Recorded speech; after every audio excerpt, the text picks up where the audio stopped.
స్తుతులకు పాత్రుడు, స్తోత్రార్హుడు, మహిమ ఘనతకార్హుడు అయిన మా ప్రియ పరలోకపు తండ్రి, నీ పరిశుద్ధమైన అతి దివ్యమైన అతి ఘనమైన నామమునకు లెక్కలేని స్తుతులు స్తోత్రాలు చెల్లించుకుంటున్నాం ప్రభా. తండ్రి నాయన, ఈ దినమున ఆగస్టు 14వ దినమున ప్రభా హెర్మోన్ గ్రేస్ సంఘంలో హిమగిరి, దానగుర, సిరిపురం సంఘ బిడ్డలందరిని బట్టి, సంఘ స్త్రీలందరిని బట్టి ప్రార్థన చేస్తున్నా. మా అందరికి ఇచ్చిన ఈ గొప్ప తరుణాన్ని బట్టి నీకు వందనాలయ్యా. మరి ముఖ్యంగా బర్జోనా మినిస్ట్రీస్ వారి ద్వారా జరిగిస్తున్న ఈ 2 దినాలను కూడా నీ నామములో సమర్పణ చేస్తున్నాం ప్రభా. నీకు మహిమకరంగా జరిగించుకోనమని ప్రార్థన చేస్తున్నామయ్యా. నీ సన్నిధిని తండ్రి నాయన మా మధ్యలో ఎల్లప్పుడూ ఉంచుతున్నందుకు వందనాలు. స్త్రీలందరూ ప్రభువా సహవాసంలోను, వాక్యంలోను, పాటలలోను, సాక్ష్యములలోను, ప్రతి విషయంలో, ప్రతి అంశంలో ప్రభా మేము నీ నామాన్ని స్తుతించగలిగి ఆరాధించగలిగే భాగ్యమనిచ్చావు ప్రభా. నీకు వందనాలు, స్తోత్రములు తండ్రి. అనేకులు ప్రభా నీ సన్నిధికి నడిపింపబడలాగున తండ్రి ఆసక్తిని దయచేయండి, ఆత్మలో ప్రేరేపణ దయచేయండి ప్రభా. వాక్య సత్యాలను నేర్చుకొని ప్రభా వారి కుటుంబ జీవితంలో, ఆధ్యాత్మిక జీవితంలో ప్రభా మేలుకరంగా, ఉపయోగకరంగా తండ్రి ఈ 2 దినముల కూడికలను ప్రభా నీ నామంలో సమర్పణ చేస్తున్నాం, నీ స్వాధీనంలో సమర్పణ చేస్తున్నాం ప్రభా. తండ్రి నాయన నీకే స్తుతి యాగం, స్తుతి స్తోత్రం చెల్లిస్తున్నాం. గొప్ప దేవుడయ్యా తండ్రి నాయన, మమ్మల్ని నీ బిడ్డలుగా, నీ సొత్తుగా అంగీకరించి ప్రభా మాకు ఇచ్చిన గొప్ప రక్షణను బట్టి ప్రభా నీకు వందనాలు, స్తోత్రాలు చెల్లిస్తున్నాం. మమ్మల్ని సజీవ లెక్కలో ఉంచి ప్రభా తండ్రి నీ రెక్కల చాటును భద్రపరుస్తూ, ఆదరిస్తూ, పోషిస్తూ, కాపాడుతున్నందుకు వందనాలు, స్తోత్రములు చెల్లిస్తున్నాం తండ్రి నాయన. నీ నామాన్ని స్తుతిస్తున్నాం, కీర్తిస్తున్నాం, కొనియాడుతున్నామయ్యా తండ్రి నాయన. వచ్చే రానున్న ప్రయాణాల్లో ఉంటున్న సహోదరులందరి కోసం ప్రార్థన చేస్తున్న వారి ప్రయాణాలను ఆశీర్వదించండి, క్షేమము దయచేయండి ప్రభా నాయన. నీ మందిరానికి త్వరగా నడిపించమని ప్రార్థన చేస్తున్నాం ప్రభా తండ్రి. అలాగే వాతావరణమును కూడా ప్రభా నీ ఆధీనంలో ఉంచుకోనమని ప్రార్థన చేస్తున్నాం తండ్రి నాయన. వాక్యం చెప్పే ప్రతి ఒక్క తండ్రి నాయన నీ బిడ్డ దైవదాసురాళ్ళందరినీ కూడా నీ దయగల హస్తాల్లో సమర్పణ చేస్తున్నాం. నీ ఆత్మాభిషేకం చేత తండ్రి నీ మాట్లాడమని తండ్రి నాయన ప్రార్థన చేస్తున్నామయ్యా తండ్రి. నీకు కృతజ్ఞతాస్తుతులు చెల్లించుకుంటున్నాం ప్రభా. ఇంత మంచి భాగ్యమును, ఇంత మంచి తరుణాన్ని, మంచి సమయం ఎవరికి లేని భాగ్యం మాకు ఇచ్చావు ప్రభా.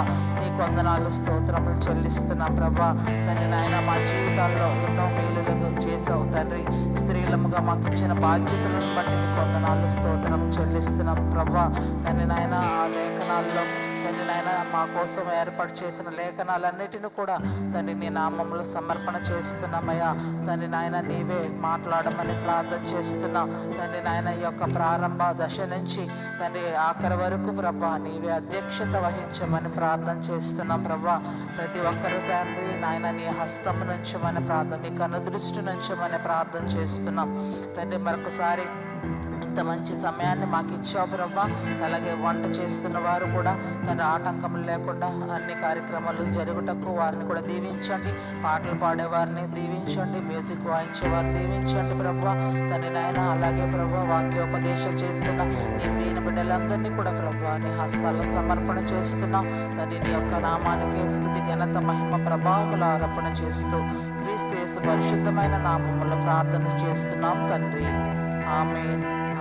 ముందుగా నా తండ్రి అయిన దేవునికి, నా ప్రభు అయిన యేసుక్రీస్తు వారి పేరిట నా కృతజ్ఞతాస్తుతులు చెల్లిస్తున్నానండి. అలాగే ఈ యొక్క గీతాంజలి శిష్యతోటి, అలాగే హర్షకిరణ్ పాష్ గారితో కలిసి పరిచర్య చేసే భాగ్యం దేవుడు నాకు ఇచ్చి ఉన్నాడు. వాళ్ళ టీంలో నన్ను కూడా ఉంచి ఉన్నారు. అందుని బట్టి సిస్టర్ గారికి మరొకసారి థ్యాంక్ యూ అండి, హృదయపూర్వక వందనాలు తెలియజేస్తున్నాను. అలాగే స్థానిక పాస్టమ్ గారికి మాకు ఈ అవకాశాన్ని ఇచ్చినందుకు పాస్టమ్ గారికి వందనాలండి. నాతోటి సేవకులైనటువంటి సలోమి సిస్టర్ గారికి, బ్యూలా సిస్టర్ గారికి, పాస్టమ్ గారులందరికీ ప్రభుపేట వందనాలు. పలాస పాస్టమ్ గారి వందనాలండి, ప్రభుపేట వందనాలు. చేరి వచ్చిన సంఘ బిడ్డలందరికీ కూడా ప్రభుపేట వందనాలు తెలియజేస్తున్నానండి. మరి ఒకసారి దేవునికి స్తోత్రం. ప్రియులారా, కొద్ది మాటలు పరిశుద్ధ గ్రంథంలో నుంచి జ్ఞాపకం చేసుకోవాలని ఆశపడుతూ వస్తున్నా. ఉదయకాలం నుంచి మిమ్మల్ని అందరినీ చూస్తున్నాను కదా.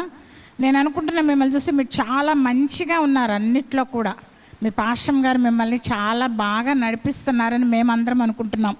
సలోమి పాస్టమ్ గారు మేము ఇక్కడ కూర్చొని మాట్లాడుకుంటున్నాం. అంత సిస్టమేటిక్గా జరుగుతూ వస్తూ ఉంది. ఎక్కడ అల్లరి లేదు, గొడవలు లేవు, టైం చక్క వెళ్తున్నారు. ఆ టీ ఏదైనా తాగుతున్నారు, మళ్ళీ చక్కగా సిస్టమేటిక్గా వస్తూ ఉన్నారు, మంచిగా కూర్చుంటున్నారు, అందరు అలర్ట్గా వింటున్నారు. ఒక రకంగా చూస్తుంటే మా నుంచి మీరు ఎంతవరకు నేర్చుకుంటారో తెలియదు, కానీ మీ నుంచి మేమైతే మాత్రం చాలా నేర్చుకుంటున్నామండి. ఈరోజు చాలా మంచిగా ఉంది. ఒక లోపలికి కదా, టౌన్లో సిటీల్లో ఉండటం వేరు, లోపలికి పరిచర్య చేయటం వేరు. చాలా ప్రయాసతోటి ఎన్ని సంవత్సరాలు బట్టి ఉంటున్నారో నాకైతే తెలియదు, కానీ ఈ యొక్క బిడ్డలందరినీ నడిపిస్తున్న పాస్టర్ గారికి మరొకసారి ప్రభుపేట వందనాలండి. చాలా మంచిగా సమాధానంగా అనిపిస్తుంది మాకు మిమ్మల్ని అందరినీ చూస్తూ ఉంటే. కాబట్టి మీతో కలిసి ఈ రోజున ఇక్కడ ఉండటం నా భాగ్యం అనుకుంటున్నా. ఎందుకంటే మాది ఈ జిల్లా కాదండి, ఇందాక పాస్టర్ గారు చెప్పినట్లుగా మాది కృష్ణా జిల్లా. దేవుడు 2002 సంవత్సరంలో మేము ఇక్కడికి వచ్చినాం ట్రాన్స్ఫర్ మీద. దేవుడు నాతో మాట్లాడితే 2002 సంవత్సరం నుంచి ఇక్కడే ఉండిపోయాను శ్రీకాకుళంలో. కాబట్టి ప్రస్తుతానికి శ్రీకాకుళం జిల్లాయే నా జిల్లా. కునుకుపేట అనే ఒక చిన్న ప్రాంతం, అది కలెక్టర్ ఆఫీస్ దగ్గరలో, శ్రీకాకుళం టౌన్కి దగ్గరలో ఉంటుంది. అక్కడ పరిచర్య చేస్తూ ఉన్నానండి. మరి సిస్టర్తో కలిసి కూడా ఈ యొక్క రైజింగ్ ఆన్ అండ్ ఆర్మీ టీంలో ఒక సేవకురాలుగా పనిచేసే భాగ్యం ఇచ్చున్నాడు. ప్రతిసారి నేను రాలేదు, అసలు ఈరోజు కూడా నేను రాలేదు. థ్యాంక్ యూ బ్యూలా సిస్టర్ గారు, మీ నుంచి ఈరోజు వచ్చాను. యాక్చువల్గా ఈరోజు మానేసి నేను రేపు వస్తాననుకున్నాను. నేను చాలా మిస్ అయి ఉండేదాన్ని, కాబట్టి కొంచెం సమయం ఉంది. ఎందుకంటే ఈసారి జనరల్గా మాకు ప్రతిసారి సేవకురాళ్ళం తక్కువ ఉంటాము, ఎక్కువ పంచుకోవడానికి అవుతుంది. ఈసారి సేవకురాళ్ళు పెరగటం వలన టైం తగ్గిపోతుంది. మాకు ఇంకా తగ్గిపోతుందేమో బహుశా టైం, ముందు సమయంలో ఇంకా టైం తగ్గిపోతుంది. అయినా పర్వాలేదు, ఎక్కువ పరిచయం చేసేవాళ్ళు కావాలనే గీతాంజలి గారి యొక్క దర్శనం అండి. కాబట్టి తన దర్శనంతో తను ముందుకు వెళ్తూ ఉన్నారు. ఒక గొప్ప తను చూసినటువంటిది దేవుడు తప్పకుండా తన జీవితంలో నెరవేరుస్తాడు. ఎందుకంటే వాళ్ళ కోసం వాళ్ళు ప్రయాసపడట్లేదు. వాళ్ళ భార్యాభర్తలు ఇద్దరు కూడా నిజంగా హర్షకిరణ్ పాస్టర్ గారిని చాలా మెచ్చుకోవాలండి. మెచ్చుకోకూడదు అసలు అయితే, కరెక్ట్ చెప్పాలంటే. ఎందుకంటే ఎవరైనా ఫీల్ అవుతారు, ఈగో ఉంటుంది కదా. మగాళ్ళకి ఏముంటుందంటే ఈగో ఉంటుంది. ఈగో అంటే ఏంటి ఆడవాళ్ళకి మేము సహకరించేది అన్నట్లుగా ఉంటుంది. కానీ పాస్టర్ గారు మాత్రం అస్సలు అలాగా ఫీల్ అవ్వరండి, చాలా ఎంకరేజ్ చేస్తూ ఉంటారు. ఇంకా పాస్టర్ గారితో మాట్లాడుతూ ఉంటే మీరు ఎంతసేపు అన్నా మాట్లాడండి, దేవుని యొక్క వాక్యమే చెప్తూ ఉంటాను. నేను చాలా విషయాలు తన దగ్గర నుంచి గ్రహించుకుంటూ ఉంటాను.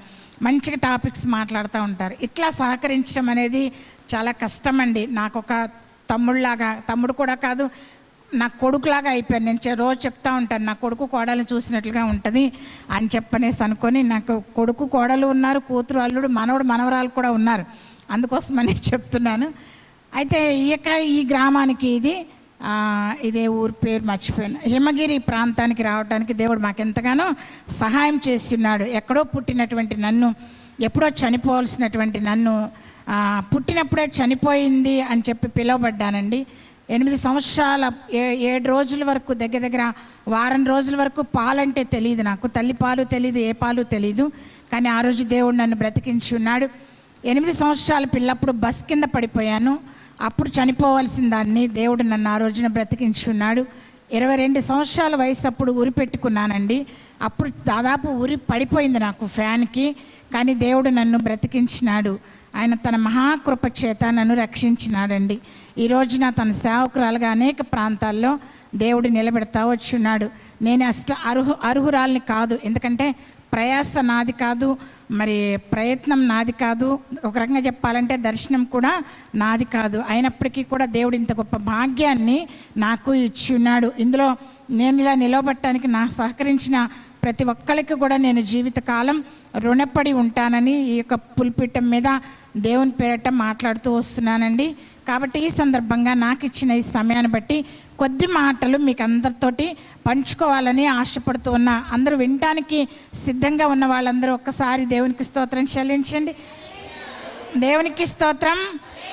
ఓకే, కొద్ది మాటలు చదువుకుందామండి. మత్తయి సువార్త 25వ అధ్యాయంలోనికి రండి. ఒకసారి చదువు వచ్చినటువంటి వాళ్ళందరూ కొంచెం వాక్య భాగాన్ని తీసి చూడండి.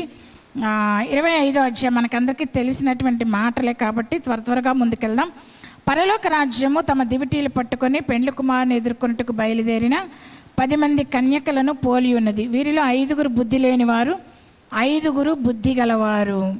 బుద్ధి లేనివారు తమ దివిటీలు పట్టుకొని తమతో కూడా నూనె తీసుకొని పోలేదు. బుద్ధి గలవారు తమ దివిటీలతో కూడా సిద్ధులలో నూనె తీసుకొని పోయిరి. చిన్న మాట, దేవుని సహాయం కోసం ప్రార్థన చేస్తానండి.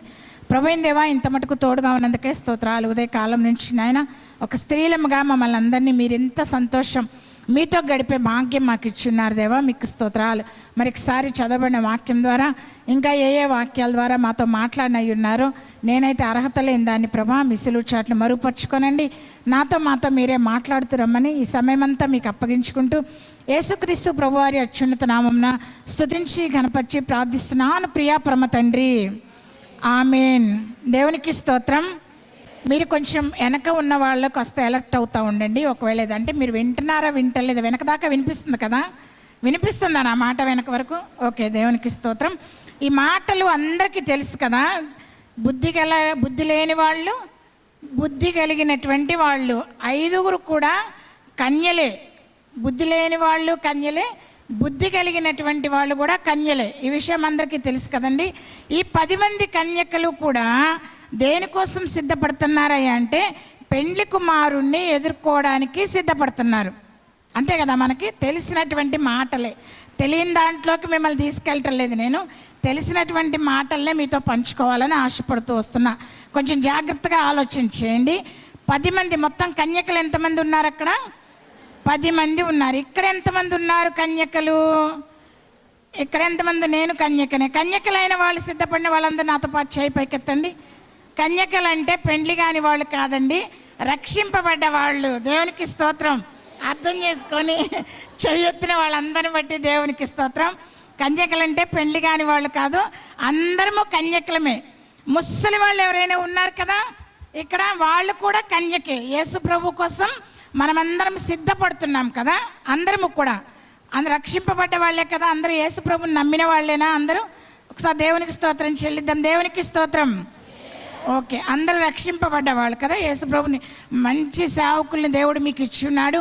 చాలా బాగా వాక్యంలో నడిపిస్తున్నారని నేను మిమ్మల్ని చూసి నమ్ముతున్నానండి. అయితే ఒకసారి గమనించండి, 10 మంది కూడా కన్యకలే. కన్యకలంటే 10 మంది కూడా పెండ్లి కుమారుని కోసమే సిద్ధపడుతున్నారు. అంటే ఈ 10 మందికి తెలుసు వాళ్ళు రక్షింపబడ్డారు. వాళ్ళ చేతుల్లో రక్షింపబడ్డారంటానికి వాళ్ళ చేతుల్లో ఏమున్నాయి? దివిటీలు ఉన్నాయి. నరుని ఆత్మ యెహోవా పెట్టిన దీపం. అంటే దీపం ఉన్నది అంటే ఖచ్చితంగా అందరి ఆత్మ రక్షింపబడింది, వెలిగింపబడింది. అందరికీ తెలుసు పెండ్లి కుమారుడు వస్తున్నాడు అన్న సంగతి. మీకు అందరికీ తెలుసు కదండి. యేసు ప్రభువారు మళ్ళీ రెండోసారి మధ్యాకాశానికి వచ్చి సంఘాన్ని పిలుస్తారు. తెలుసు కదా ఈ సంగతి అందరికీ?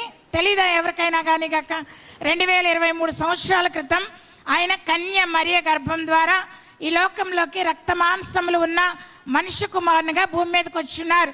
ఆయన అందరూ చూస్తూ ఉండగా 33.5 సంవత్సరాలు భూమి మీద సశరీరంతో జీవించి అందరూ చూస్తూ ఉండగా ఆయన చనిపోయి మరణాన్ని జయించి మృత్యుంజయుడిగా తిరిగి లేచి సజీవంగా పైకి వెళ్ళారు ఆయన కదా. చనిపోయి, మన కోసం చనిపోయి, ఆయన చెప్పిన మాట ఏంటంటే మరలా త్వరలో రానయ్యున్నటువంటి దేవుడు ఆయన. మొదట మధ్యాకాశానికి వస్తారు, సంఘాన్ని పిలుచుకుంటారు, నమ్మిన వాళ్ళందరూ ఆయనతో పాటు వెళ్ళిపోతారు.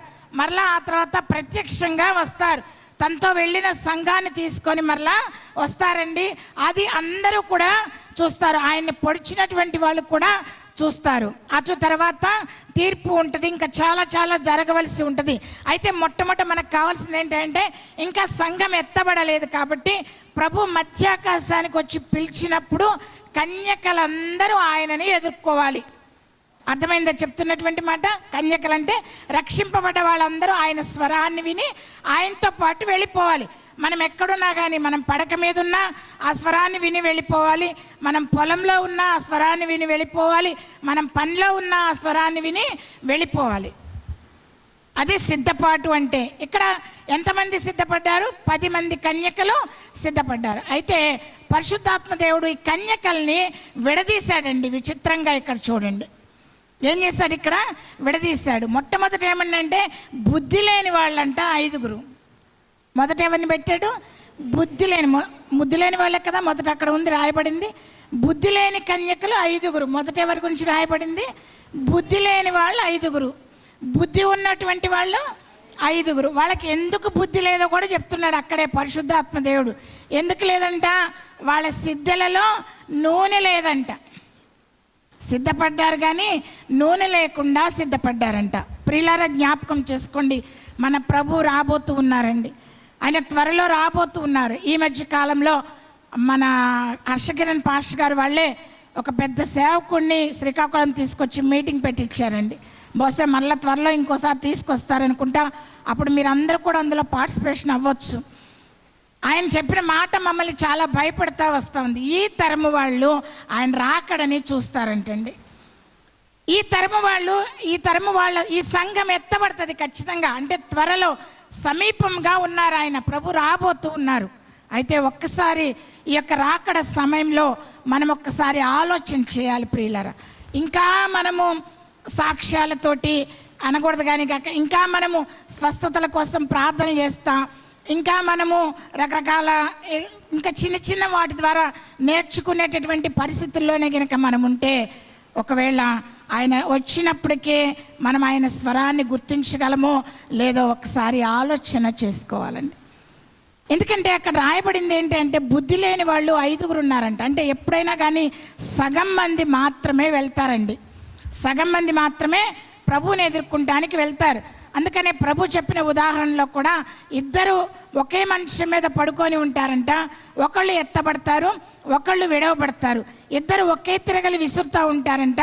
ఒకళ్ళు ఎత్తబడతారు, ఒకళ్ళు విడిచిపెట్టబడతారు. 2 పొలంలో ఒకే పని చేస్తూ ఉంటారు, ఒకళ్ళు ఎత్తబడతారు, ఒకళ్ళు విడిచిపెట్టబడతారు. అంటే ఈ భావం ఏం కనిపిస్తుందయ్యా మనకంటే కేవలము 50%, అంటే సగం మంది మాత్రమే ప్రభువుని ఎదుర్కోవడానికి వెళ్తున్నారు అన్నట్లుగా మనకి అర్థమవుతుందండి కదా, అర్థమవుతుంది కదా. ఇక్కడ కూడా అందుకే సగం మంది బుద్ధి లేని వాళ్ళుగా, సగం మంది బుద్ధి కలిగిన వాళ్ళుగా ఉన్నారు. ప్రియులారా, ఇక్కడ మనం సుమారుగా 150 మంది పైన ఉన్నాం కదా, నాతో సహా చూసుకుంటే. ఒకవేళ ఇప్పుడు కనుక మధ్యాకాశానికి ప్రభు వచ్చి సంఘాన్ని పిలిస్తే ఒకవేళ సగం మందే కనుక ఎత్తబడే పరిస్థితిలో ఉన్నట్లయితే ఆ సగం మందిలో మనం ఉన్నామా లేమా అనేది చాలా చాలా చాలా మోస్ట్ ఇంపార్టెంట్ అండి. అర్థమవుతుందా చెప్తున్నటువంటి మాట? అయితే నిజమే, మనకి ఎత్తబడాలి, ప్రభుతో వెళ్ళాలి, పెండ్లి కుమారుణ్ణి ఎదుర్కొని మనము దేవుని యొక్క రాజ్యంలో సదాకాలం ఉండటానికి వెళ్ళాలి అని అంటే మనకేముండాలి అంటే బుద్ధి ఉండాలండి. ఏముండాలి? మనకి బుద్ధి ఉండాలా. ఒకవేళ బుద్ధి లేకపోతే మనం ఏం పోగొట్టుకుంటాము? మీకు ఒక 5 కన్యలను చూపిస్తా. కన్యలు అంటే కన్యలు కాదు, దేవుణ్ణి నమ్మినటువంటి వాళ్ళు. త్వరగా చేసి నాకు ఇచ్చిన సమయంలో ముగించడానికి ప్రయత్నం చేస్తానండి. మొట్టమొదటి స్త్రీ మనకి తెలుసు కదా. ఎవరు మొట్టమొదటి స్త్రీ? సృజింపబడిన మొట్టమొదటి స్త్రీ ఎవరు? వెనకాల వాళ్ళు ఎవరన్నా చెప్పండి. ఎవరు? అవ్వ కదా, అందరికీ తెలిసి ఈ మాట కదా. ఆమె ఎక్కడ ఉంచబడింది? ఆదికాండము 3వ అధ్యాయంలో కనుక మనం చూసుకున్నట్లయితే దేవుడు ఏదెనులో ప్రత్యేకంగా ఒక తోటని నిర్మించి ఆ తోటలో ఎవరిని పెట్టాడు? ఆదాముని, అతని భార్య అయిన అవ్వని కూడా పెట్టాడు. కానీ దేవుడు ఆదాముతో ముందుగా ఒక మాట చెప్పాడు. ఏం చెప్పాడు అంటే, ఈ తోట చెట్ల పండ్లలో ఈ మంచి చెట్టుల తెలివినిచ్చే వృక్ష ఫలాన్ని నీవు తినవద్దు, తింటే నిశ్చయముగా చచ్చేదు అని చెప్పాడు. ఈ మాట అవ్వమ్మకి కూడా తెలుసు కదండి. ఒకసారి ఆలోచించండి. వాళ్ళిద్దరూ ఇప్పుడు ఎక్కడున్నారు? భూమి మీద లేరు. వాళ్ళు ఎక్కడున్నారు అంటే దేవుని ఇంటిలోనే ఉన్నారండి. వాళ్ళు ఎక్కడ ఉన్నారు? దేవుని ఇంటిలో. ప్రతిరోజు దేవుడు వచ్చి వాళ్ళతో మాట్లాడుతూ ఉన్నాడు. ప్రతిరోజు చల్లపూట దేవుడు వచ్చి వాళ్ళతో మాట్లాడుతున్నట్లుగా మనకి కనిపిస్తూ ఉంది కదా. రోజు మాట్లాడుతున్నాడు, దేవునితో రోజు సహవాసం చేస్తూ ఉన్నారు. ప్రియులారా, జ్ఞాపకం చేసుకోండి, అవ్వ 2తో మాట్లాడుతూ ఉంది. ఒకటి దేవునితో మాట్లాడుతూ ఉంది, రెండవది తన భర్త అయిన ఆదాంతో మాట్లాడుతూ ఉంది. కానీ ఇప్పుడు ఆమెకి 3వ స్వరం వినిపించింది. ఎవరిదో స్వరం వినిపించింది? 3వది ఒక పాము యొక్క స్వరం వినిపించింది కదా. ఏమని మాట్లాడుతుంది పాము? చదవండి ఎవరైనా కానీ కాక. ఏమి? ఆదికాండం 3వ అధ్యాయంలో దేవుడు ఈ తోట చెట్ల పండ్లలో ఎవరు తీయలేదా?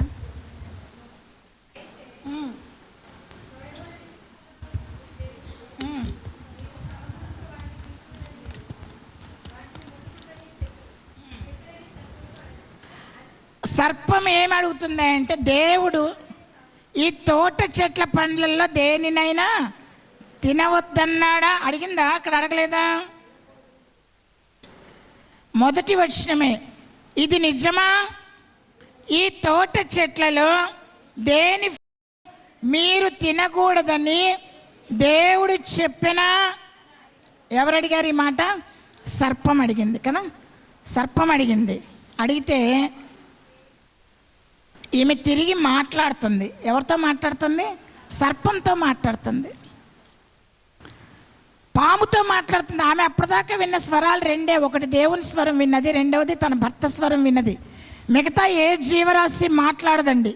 చేపలు కానీ, సముద్రంలో నీళ్ళల్లో ఉండే జీవరాశి కానీ, ఆకాశంలో ఎగిరే పక్షులు కానీ, భూజంతువుల్లో ఏ జంతువు కానీ మాట్లాడదు. కానీ ఈమె మాట వింటుంది. తనలాగా మాట్లాడే, మనుషుల్లాగా మాట్లాడేటటువంటి ఒక స్వరాన్ని ఈమె వింటుంది. వినంగానే ఈమె ఏం చేయాలా? వెళ్తే తన భర్త దగ్గరికి పరిగెత్తుకొని వెళ్ళాలా, లేదంటే దేవుని దగ్గరికి పరిగెత్తుకొని వెళ్ళాలా? అయ్యో, లేకపోతే కనీసం భయపడిపోయి ఆ ప్రదేశం నుంచైనా, అక్కడి నుంచైనా వెళ్ళిపోవాలి ముందు అక్కడి నుంచి. కానీ ఈమె అలాగా చేయలేదు. ఈమె ఏం చేస్తూ ఉందంట? ఆ యొక్క సర్పంతోటి మాట కలిపి మాట్లాడుతూ ఉందంట. ప్రియులారా, జ్ఞాపకం చేసుకోండి, బుద్ధి లేదండి ఆమెకి. ఏమి లేదు? బుద్ధి లేదు. చాలాసార్లు మన జీవితాల్లో కూడా బుద్ధి ఉండదు. ఎవరితో మాట్లాడుతున్నామో తెలియదు, ఎక్కడున్నామో తెలియదు. దేవుని ఇంటిలోనే ఉంటాము, పక్కోళ్ళతో ఏది పడితే అదే మాట్లాడుతుంటాం. సేవకుల గురించి మాట్లాడుతుంటాం, ఇతరుల గురించి మాట్లాడుతుంటాం. ఎవరితో మాట్లాడుతున్నామో, ఏమి మాట్లాడుతున్నామో బుద్ధి ఉండాలి కదా మనకి. బుద్ధి లేకపోతే దేవుని యొక్క రాజ్యానికి ఎలాగ వెళ్ళిపోతామండి? నీ మాట చాలా అంటే చాలా చాలా జాగ్రత్తగా ఉండాలి. నీ మాటను బట్టే దేవుడు నిన్ను లెక్కేస్తూ ఉంటాడు. నీ మాటను బట్టే దేవుడు నిన్ను లెక్కేస్తూ ఉంటాడు. నువ్వెవరితో మాట్లాడుతున్నావో, నువ్వేమి మాట్లాడుతున్నావో, ఎక్కడికి వెళ్ళినప్పుడు ఎలాగ మాట్లాడుతున్నావో, ఈ మాటలు చెప్తుంది రక్షింపబడ్డ వాళ్ళకండి, రక్షణ లేని వాళ్ళకి కాదు. ఇది అన్యులకు చెప్పబడుతున్న సువార్త కాదు, దేవుణ్ణి నమ్మినటువంటి బిడ్డలకు చెప్తున్నటువంటి సువార్త. ప్రియులారా, జ్ఞాపకం చేసుకోండి, మనం మాట్లాడే మాట చాలా జాగ్రత్తగా ఉండాలని. దేవుని దగ్గరికి వచ్చాం, దేవుని ఇంటిలోకి వచ్చాం. ఎక్కడికి వచ్చాం మనం ఈ రోజున? నీకు నాకు అర్హత లేదు అసలు. ఆయన దగ్గరికి రావడానికే మనకు అర్హత లేదు. ఆయన కృప, కేవలం దేవుని యొక్క కృపను బట్టి ఈరోజు మనం ఇక్కడ ఉండగలిగి ఉన్నామండి.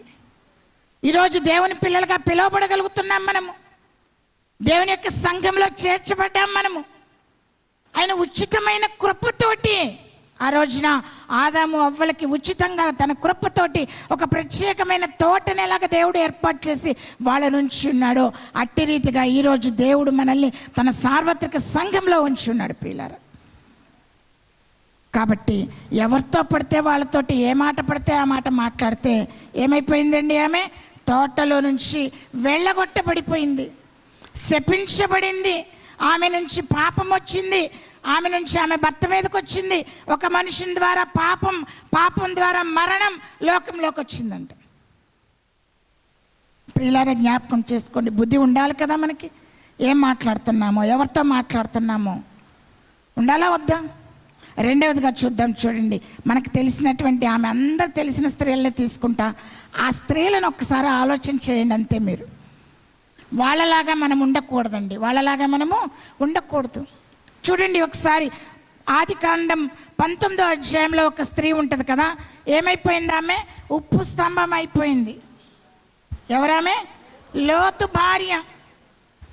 లోతు భార్య. ఎందుకు ఆ మాట? పరిశుద్ధాత్మ దేవుడు చెప్తున్నాడు, లోతు భార్యని జ్ఞాపకం చేసుకోనండి. భూమి మొత్తం మీద ఒకే ఒక్క ఉప్పు స్తంభం ఉంటుందండి. అది ఎవరయ్యా అంటే లోతు భార్య. ఇప్పటికీ ఆ స్తంభం అలాగే సాక్ష్యంగా ఉంది. ప్రియులారా, జ్ఞాపకం చేసుకోండి. ఎందుకు ఆమె ఉప్పు స్తంభం అవటానికి కారణం ఏంటి అంటే, వాళ్ళు నివసిస్తున్నటువంటి ఆ సొదొమ గొమొర్రా ప్రాంతం మీదకి దేవుని యొక్క ఉగ్రత వచ్చింది. ఆ ప్రాంతం మీదకి దేవుని యొక్క ఉగ్రత వచ్చినప్పుడు అసలు వాళ్ళు అక్కడ ఎందుకున్నారు? వాళ్ళు ఎక్కడ ఉండాలా? లోతు ఎక్కడ ఉండాలా? లోతు ఎక్కడ వాడు? అసలు ఏర్పరచబడింది అబ్రహాం అండి, పిలువబడింది అబ్రహాము. అబ్రహాంతో పాటుగా ఇద్దరు వ్యక్తులు వచ్చారు, పిలవబడకపోయినా కానీ వచ్చారు వాళ్ళు. ఒకటి అబ్రహాము భార్య అయినటువంటి శారా, రెండవది అబ్రహాం యొక్క అన్న కుమారుడైనటువంటి లోతు. అనేక సందర్భాల్లో ఆశీర్వాదం పిలుపు ఒకళ్ళదైనప్పటికీ కూడా వాళ్ళతో పాటు నడిచే వాళ్ళని కూడా దేవుడు ఆశీర్దిస్తారండి. ఇక్కడ ఈ ప్రాంతంలో ఉండి సేవ చేయడానికి దేవుడు ఇక్కడ సేవకులు ఏర్పరచుకున్నాడు. పిలుపు వాళ్ళదైనా కానీ వాళ్ళ ద్వారా నడిచే వాళ్ళందరినీ దేవుడు ఆశీర్దిస్తాడు కదా. ప్రియులారా, జ్ఞాపకం చేసుకోండి, నిలక్కడగా ఉండాలా. ఆశీర్వాదంలో ఏముండాలి? మనము నిలక్కడగా ఉండాలా. ఎవరి ద్వారా పిలువబడుతున్నామో, ఎవరి ద్వారా నడిపింపబడుతున్నామో అది మర్చిపోకూడదండి. ఎవరి ఇంటికి వచ్చామో మర్చిపోకూడదు. ఏర్పరచబడిన వాళ్ళ ఇంటికి లోతు వచ్చాడు. లోతుని బట్టి అదే ఇంటికి కోడలుగా లోతు యొక్క భార్య కూడా వచ్చిందండి. కానీ వాళ్ళు అక్కడ ఉండలేక వెళ్ళిపోయారు, ఇంటిని విడిచిపెట్టి వెళ్ళిపోయారు. ఈ రోజుల్లో చాలామంది దేవుని ఇంటి దగ్గరికి వచ్చి ఇక్కడ అది దొరకలేదు, ఇక్కడ ఇది దొరకలేదు, లేకపోతే లోకంలో మాకు చాలా ఆశీర్వాదాలు ఉన్నాయి, లోకంలో మాకు చాలా బాగా ఉంది అనుకొని వెళ్ళిపోయేటటువంటి వాళ్ళు కూడా ఉన్నారండి. ఒకప్పుడు ఎవరి మతం వాళ్ళదే, ఎవరి పరిస్థితి వాళ్ళదే అనేటట్లుగా ఉండేది. కానీ ఈ రోజుల్లో మతాల పరిస్థితి మారిపోయింది. భారతదేశంలో పరిస్థితి మారిపోయింది. మీరు మళ్ళా వచ్చేయండి హిందూ మతంలోకి, మీరు మళ్ళీ వెనక్కి వచ్చేయండి. మళ్ళీ మేము కూడా మీకు రకరకాలుగా పూజలు చేసేసి మారుస్తాం. బయట వాళ్ళు ఎంతమంది మారుతున్నారో మనకైతే తెలియట్లేదు, కానీ కొన్ని వార్తలు వింటున్నా కదా, సినిమా యాక్టర్లు మారిపోతున్నట్లుగా మంత్రాలు మళ్ళా ఇది చేసుకొని హిందువులు కొన్ని మాటలు వింటుంటాం, కొన్ని వార్తలు వింటుంటాం. ప్రియులారా, జ్ఞాపకం చేసుకోండి, బయట ఉగ్రత ఉందండి. దేవుని యొక్క ఉగ్రత బయట ఉంది. దేవుడి చేత ఏర్పరచబడినటువంటి వాళ్ళము దేవుని యొక్క సన్నిధిలో ఉంటేనే, నిలకడగా ఉంటేనే దేవుని యొక్క సన్నిధికి మనము చేరగలుగుతామండి. ప్రియులారా, జ్ఞాపకం చేసుకోండి, అబ్రహాం ఇంటిలో ఉండవలసినటువంటి లోతు అబ్రహాం ఇంటిలో ఉన్నాడా? అబ్రహాంతో కలిసి జీవించవలసిన లోతు అబ్రహాంతో కలిసి జీవించలేదు. కారణం ఏంటంటే ఆ కుటుంబం తన కుటుంబాన్ని తీసుకొని, తనకు కలిగి ఉన్నవన్నీ తీసుకొని సొదొమ గొమొర్రా ప్రాంతాలకు వెళ్ళిపోయాడు. అబ్రహామును మర్చిపోయారు, అబ్రహాము భార్యను మర్చిపోయారు, ఆ కుటుంబం యొక్క ఆశీర్వాదాన్ని మర్చిపోయారు, అక్కడ దేవుడితో మాట్లాడింది మర్చిపోయారు, దేవుని యొక్క ఆశీర్వాదం మర్చిపోయారు, దేవుని యొక్క పిలుపుని మర్చిపోయారు. ఒక దినం వచ్చింది, ఉగ్రత ఆ సొదొమ గొమొర్రా పట్టణాల మీదకి వచ్చే సమయానికి దేవుడు వాళ్ళని బయటికి తీసుకొస్తూ ఉంటే అలవాటైపోయింది కదా. ఏం అలవాటైపోయింది? లోకం అలవాటైపోయింది, పాపం అలవాటైపోయింది, ఆశలు అలవాటైపోయినాయి, సరదాలు, పెళ్ళిళ్ళు, పేరెంటాలు, ఫంక్షన్లలో పడి ప్రభు ఎప్పుడు వస్తారన్న సంగతి మర్చిపోతూ ఉన్నామండి. బుద్ధి లేని వాళ్ళం మనం. ఇక్కడ మీరు చాలా మంచిగా కనిపిస్తున్నారు, మా సిటీలో ఇలా లేదు అసలు, నిజంగా ఇలా లేదు. నేను చూస్తున్న శ్రీకాకుళంలో అయితే ఇలా లేదండి. చాలా భయంకర, మీరు చాలా మంచిగా అనిపిస్తున్నారు నాకు. ఎప్పుడు చూడు ఫంక్షన్స్, పెళ్ళిళ్ళు, ఆ చుట్టాలు అన్యులైనా ఎవరైనా కానీ వెళ్ళిపోతారు అంతే. ఇంకా వాళ్ళు ఏం పెడితే తింటాం, అక్కడికి వెళ్తే చాలు, ఆ రోజు ఆదివారమైన మందిరమే కొట్టేసి వెళ్ళిపోతాము. ప్రియులారా, జ్ఞాపకం చేసుకోండి, ఉగ్రత బయట ఉందండి. బుద్ధి కలిగినటువంటి వాళ్ళు ఎక్కడ ఉండాలి అంటే, ఎక్కడ దేవుని చేత ఏర్పరచబడ్డారో, ఎవరి ద్వారా ఆశీర్వాదం వస్తుందో అక్కడ నిలకడగా ఉండాలండి. వెనక్కి తిరిగి చూస్తే, విడిచిపెట్టి వచ్చినటువంటి వాటి వైపు చూస్తే ఏమైపోతాము? ఉప్పు స్తంభాలం అయిపోతాం. ఉప్పు స్తంభం ఎత్తబడుతుందా? దేవునికి స్తోత్రం. నిద్ర వస్తుందా ఎవరికైనా కానీ? గక్క నిద్ర వస్తుంటే గీతాంజలి పాషం గారికి ఇచ్చేస్తాను, మళ్ళీ యాక్టివిటీ చేస్తారు, చక్కగా సరదాగా ఉంటుంది. నిద్ర వస్తున్న వాళ్ళందరూ ఒకసారి దేవునికి స్తోత్రం చెల్లిద్దాం. దేవునికి స్తోత్రం. Very good. అందరికీ నిద్ర వస్తుందని ఒప్పుకున్నారు. మీరు చాలా చాలా మంచి వాళ్ళండి. ఎంతమంది బుద్ధి లేని వాళ్ళని చూసాం ఇప్పటికి మనము? ఎంతమంది బుద్ధి లేని వాళ్ళని చూసాం ఇప్పటికి మనము? ఇద్దరిని. ఒకళ్ళు ఎవరు? అవ్వ. వెనకాల ఉన్న వాళ్ళు చేతులు ఎత్తి చూపించాలి. నాకు పొద్దు నుంచి డౌట్ కొడుతుంది, మీరు వింటున్నారో వింటలేదో అని. మధ్యలోకి వచ్చి చెప్దాం అనుకుంటున్న వాక్యం. వీళ్ళందరూ పర్వాలేదు, ముందున్న వాళ్ళని తెలట్టుకున్నారు కదా. ఏంటది? మొట్టమొదట దేవుని ఇంటిలోకి వచ్చినటువంటి అవ్వ, దేవుని కృప చేత దేవుని ఇంటిలోనికి వచ్చిన అవ్వ ఎవరితో మాట్లాడాలో, ఏం మాట్లాడాలో బుద్ధి లేక ఆ స్థానాన్ని పోగొట్టుకుందండి. దేవుని చేత ఏర్పరచబడి దేవుని చేత పిలువబడిన అబ్రాహాము కుటుంబంతో కలిసి ఉండలేక విడిపోయి లోతు యొక్క భార్య, ఆ కుటుంబం పతనమైపోయింది. ఆమె కాస్త ఉప్పు స్తంభం అయిపోయిందండి బుద్ధి లేక. మూడవదిగా చూసుకున్నట్లయితే చూడండి, మనకందరికీ తెలిసినటువంటి మాటే. ఎవరామె? రూతు యొక్క రెండవ కోడలు, క్షమించండి, నయోమి యొక్క రెండవ కోడలు ఓర్ప. రూతు యొక్క తోటి కోడలు. ఎవరామె? రూతు యొక్క తోటి కోడలే కదా, ఇద్దరు తోటి కోడలు, రూతు ఓర్ప. పైన చూస్తే ఎప్పుడు కూడా ప్రభు మనకి అర్థం కారండి, లోతుగా చూడాల. ఇక్కడ సేవకురాళ్ళని చూస్తూ ఉంటే బ్రహ్మాండంగా కనిపిస్తున్నారు, మంచిగా చీరలకు వాళ్ళదేముందిలే పులిపీఠం ఎక్కి నిలబడి చెప్పేస్తారనుకుంటారు. పైకి చూస్తున్నారు కదా, మంచి చీరలు కట్టుకొచ్చారు. బ్యూలస్ పాషం గారు అయితే మంచి పట్టు చీర కట్టుకొచ్చారు, మెరిసిపోతున్నారు. అసలు మీ పాషం గారు బాగున్నారు, అందరు చక్కగా కనిపిస్తున్నారు, మెరిసిపోతా. కానీ వాళ్ళ వెనకాలన్న ఆ యొక్క ప్రెజర్,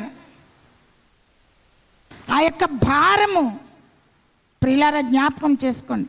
ఎందుకింత భారము, ఎందుకింత కష్టము? ఎంతోమంది డబ్బు, ఇందాక సిస్టర్ గారు చెప్తున్నారు కదా, ఏం చెప్తున్నారు? నాకు పరలోకంలో ఉంది ధనం, ఇక్కడ లేదు, నా అకౌంట్ జీరో అకౌంట్, జీరో బ్యాలెన్స్లతో ఉంటారు చాలామంది సేవకురాళ్ళు. చాలాసార్లు ఆకలితో ఉంటారు. ఒక వ్యక్తి బలహీనంగా, మీకు తెలుసో తెలీదు కానీ సంఘంలో ఎవరైనా కానీ కాక ఒకరికి ఎవరికైనా బాగోకపోతే ఆ రాత్రంతా నిద్రపోకుండా ఎన్నో రాత్రులు ప్రార్థన చేసిన రాత్రులు ఉంటాయి వీళ్ళ జీవితాల్లో. ఇందాక వస్తూ ఉంటే పాషం గారు చెప్తున్న సాక్ష్యము, ఒక్కొక్క కుటుంబం కోసం ఎంతో ప్రయాసపడుతూ ఉంటారు. ఇప్పుడు ఈరోజు మీ ముందుకు వచ్చాం కదా, ఎంత ప్రయాస ఉంటుంది దీని వెనకాల, ఎంత స్ట్రగుల్ ఉంటుంది, ఎంత బాధ ఉంటుంది, ఎంత ప్రార్థన ఉంటుంది, ఎంత సమర్పణ ఉంటుంది. కుటుంబాలను వదిలిపెట్టుకోవాలా, భర్తలను వదిలిపెట్టుకోవాలా, బిడ్డలను వదిలిపెట్టుకోవాలా, ఒక పక్క మనసు ఉంటుంది. కానీ దేవుని యొక్క పని పై రూపాన్ని చూస్తే ఎప్పుడూ కూడా అంతరంగిక స్వభావం అనేది అర్థం కాదండి. దేవుని ఇంటిలోకి వచ్చిన తర్వాత ఆత్మలో చూడటం మొదలు పెట్టాలా. ఒకవేళ పైనే చూస్తే కనుక, అయ్యో మా పాస్టర్ గారు మంచిగా ఉన్నారు కదా, నాకు కష్టం వచ్చింది కదా, నాకెందుకు సాయం చేయట్లేదు అనిపిస్తుంది, నాకు 1,00,000 రూపాయలు ఇవ్వచ్చు కదా అనిపిస్తుంది. కానీ ఆమె దగ్గర ఉన్నాయో లేవో అది తెలియదండి. ఎవరివ్వాలో మనకి, ఎవరిచ్చినా కానీ కాక ప్రభు దగ్గర నుంచి మనకి సహాయం దొరకాల. ఎందుకు చెప్తున్నానా ఇంత అంటే, నయోమిని ఇద్దరు స్త్రీలు చూస్తూ వచ్చున్నారండి. ఎంతమంది చూస్తూ వచ్చిన? ఇద్దరు స్త్రీలు, ఇద్దరు కోడలు చూస్తూ వచ్చున్నారు. ఒక ఆమె చూస్తుంది, నయోమిలో ఉన్న దేవుడిని చూసింది, ఆమె యొక్క జనాంగాన్ని చూసింది, ఆమె దేవుడు ఎంత గొప్ప దేవుడో చూస్తూ వచ్చింది. ఆ దేవుడు నాకు కావాలి అని ఆశపడతా వచ్చింది. ప్రియులారా, ఎప్పుడైనా కానీ ఆలోచన చేయండి, దేవుడు మనకి కావాలా? ఎవరు మనకు కావాలా? దేవుడు కావాలా. నీవు దేవుని కోసం బ్రతకడం నేర్చుకోవాలా, దేవుని కోసం నడవడం నేర్చుకోవాలా. ఇంకెంతకాలం నా ప్రాణమ తినుము తాగుము సుఖించుము, గడిచిపోతూనే ఉంటాయండి రోజులు. నువ్వు ఎలాగున్నా గడిచిపోతాయి. ఒకసారి ఆలోచన చేసావా ఎప్పుడైనా కానీ కాక? నీకు దేవుడు ఏమి ఇచ్చాడు, ఏమి తలాంతి ఇచ్చాడు?